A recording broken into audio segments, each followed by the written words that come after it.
We first traveled to Iceland just over 10 years ago, when our oldest was just a baby. It was an unforgettable trip, but we always felt like we had only been able to experience a small taste of the country. We've always felt like we wanted to return. There were some items on our list of things to do that we didn't get to do on our first trip. And we also wanted to give our kids the chance to experience Iceland for themselves. One of the things I'm proud about my kids is that they travel very well. They're well behaved on the plane and have always been fun companions in an airport. I did wonder how they would do on a longer trip like this, but they did well. For this trip, we wanted to include them in as much of the planning as we could. They are going to help tell the story of our journey to Iceland. We gave them assignments for them to let us know the kind of things they wanted to experience and learn about in Iceland. They also helped with packing and checking in online the day of our travels. The afternoon of our flight, we had a car come to pick us up and bring us to Edmonton International Airport. We flew with WestJet on the Boeing 737 MAX 8. It was a nice flight, and my family was able to sleep while we flew overnight. We landed the next day in Iceland. We collected our luggage and our rental vehicle and drove about 40 minutes north to Reykjavik.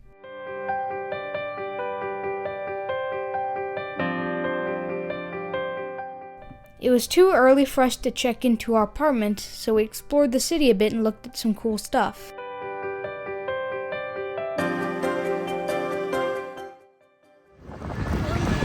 So, we're going up to that big church over there. All I have to say is, don't go up there if you're afraid of heights, because you'll probably get a heart attack.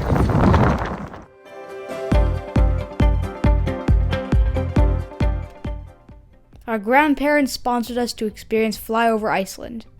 It was awesome, and Tim's going to tell you about it in just a second.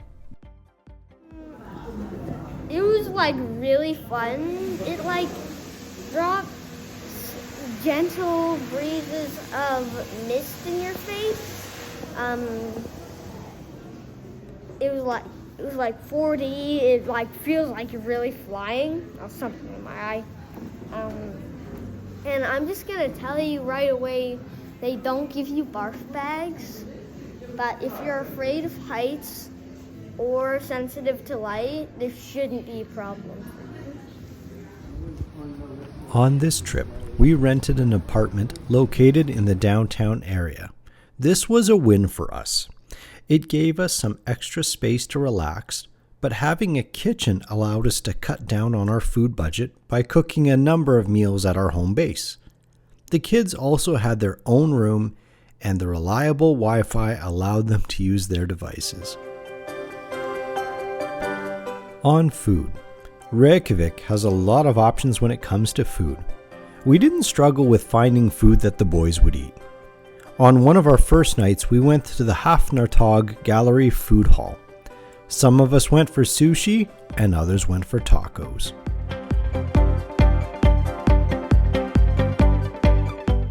But without a doubt, the kids enjoyed Reykjavik pizza the most. Here's my opinion on Reykjavik pizza. It was delicious. Their service is great. And they had a wood oven where they cooked their pizzas. It gives the pizza a bit of smokiness, which makes the pizza even more delicious. Speaking of the pizza, there was an awesome menu. And if you can't find what you want on the menu, you can make your own thing with the custom options. You can tell the cooks what you want, and they'll put that on the pizza for you. The atmosphere was really cozy.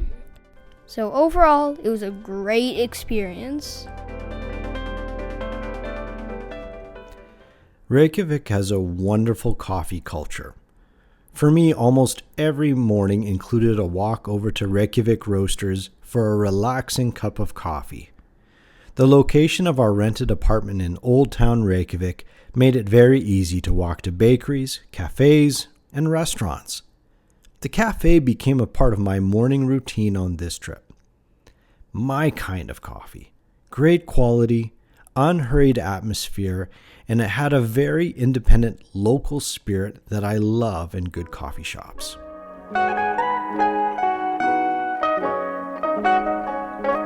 Like I had said before, there were a number of things we didn't get to do on our first trip. One of those experiences was the Blue Lagoon, easily one of Iceland's most popular attractions. The Blue Lagoon is a world-famous geothermal spa set in a black lava field, known for its unique milky blue mineral-rich waters that are warm, around 37 to 39 degrees Celsius. We went for a good soak in these super relaxing waters. We didn't bring our cameras with us into the lagoon, so you'll have to take our word for it that it was easily one of the most relaxing experiences of our lives.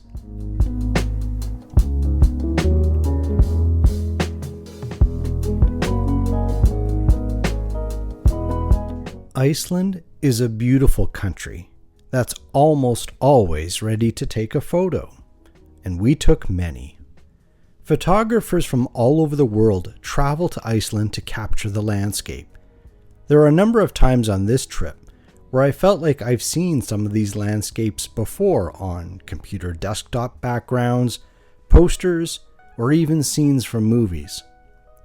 For those of us who are not professional photographers, Iceland will give you a helping hand with overcast conditions that block the sun while maintaining the vibrant colors you're trying to capture.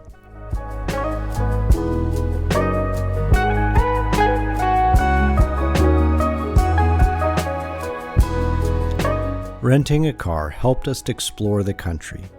It allowed us to travel at our own pace and create an itinerary that permitted us the opportunity to see the things we wanted to see. We did a day trip north. Our trip took us under an amazing tunnel that connects Reykjavik to the western side of Iceland under the Valfjörður Fjord. The tunnel is more than 5,700 meters long and reaches a depth of 165 meters below the sea level. It takes about 10 minutes to drive from one side to the other. And we don't have anything like this at home, so it was a cool experience. Once through the tunnel, we traveled through the town of Borgarnes and then onward north until we reached Glani Waterfall near the town of Bifrost. We stretched our legs and hiked around the waterfalls and took the opportunity to enjoy the sights and sounds and colors of Glani.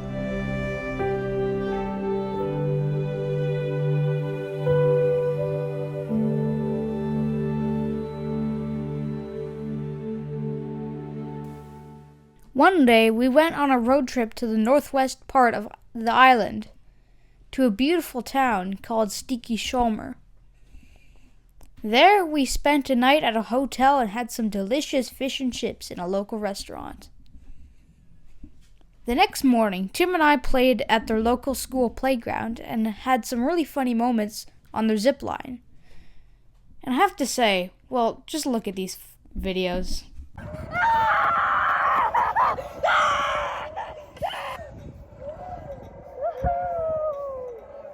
After our time in Stykkishólmur, we headed back to Reykjavik.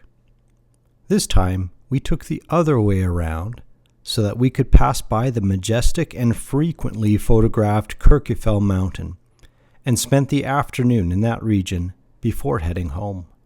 I can't overstate how breathtaking this place was for us, and I'm so glad we had our own vehicle to take our time.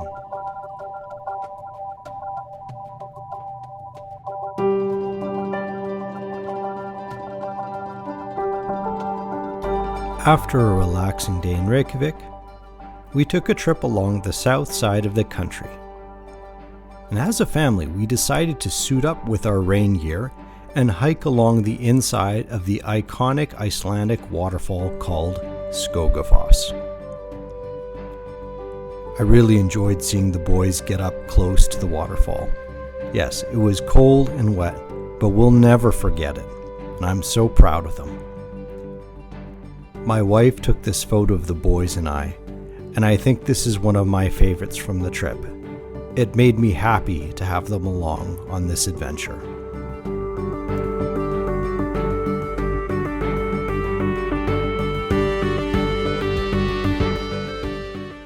After we dried off, we continued to the town of Vik. Vik, a beautiful, picturesque town that's a natural stop for anyone doing a bit of a road trip south.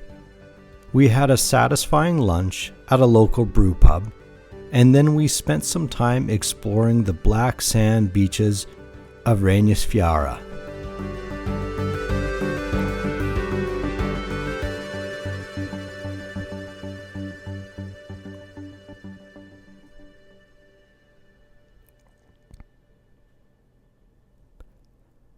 For our final day in Iceland, we did a tour of what's famously known as the Golden Circle, an accessible one-day trip that allows you to take in many points of interest that visitors like to see. We were able to see the geysers exploding into the air and feel the heat and steam from the ground. And then, only a few minutes' drive further to the east, we returned to Gullfoss, Iceland's greatest waterfall, and retraced some of the steps we took 10 years ago. And just like Skogafoss, it was cold and wet, but it was very rewarding for us to be there as a family.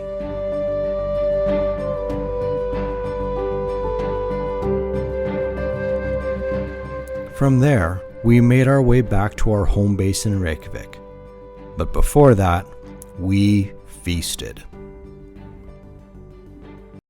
On our last night in Iceland, we feasted in a Viking hall like warriors. Such a blast. And yes, Dad ate the nasty rotted shark. Alright, here we go.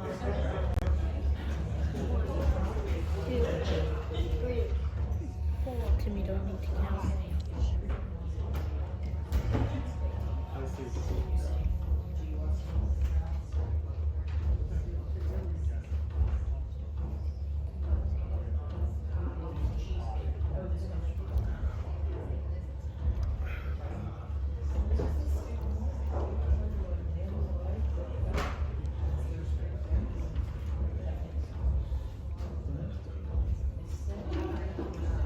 There you go. It was very delicious. It was very traditional. Like, it's dark in there, but not like dark. It's like cozy dark. I felt the need to whisper, because it was so quiet. There was music playing. You can get a seat on the throne as a Viking, because we just played some shots of me and Henry as Vikings. And also, Dad threw an axe and got it jammed into the wall. Yeah, it was a very good experience. We had such a memorable time on our trip.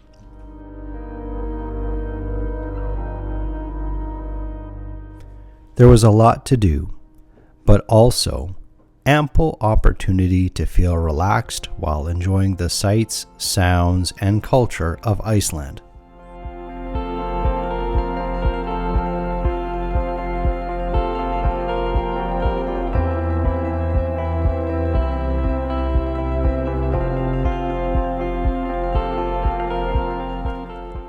We think everyone who's looking for inspiration should consider traveling there.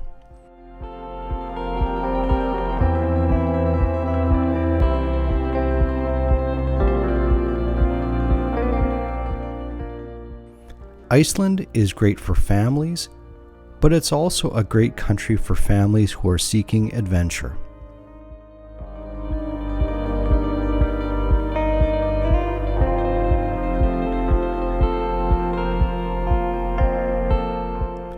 Go make Iceland a part of your story.